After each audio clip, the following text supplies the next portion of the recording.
سحرم هاتف میخانه به دولت خواهی، گفت باز آی که دیرینه این درگاهی.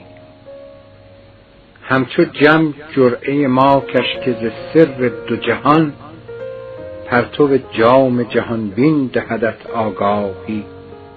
بر در میکده رندان قلندر باشند، که ستانند و دهند افسر شاهنشاهی.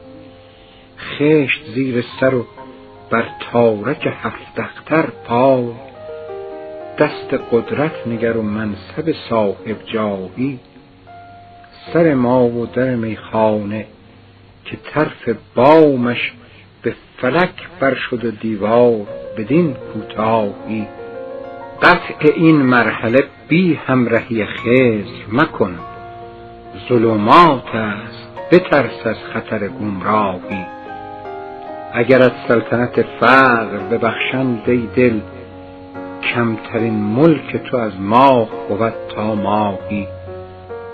تو دم فقر ندانی زدن، از دست مده مسند خواجگی و مجلس توران شاهی. حافظ خام طمع شرمی از این قصه بدار، عملت چیست که فردوس برین میخواهی؟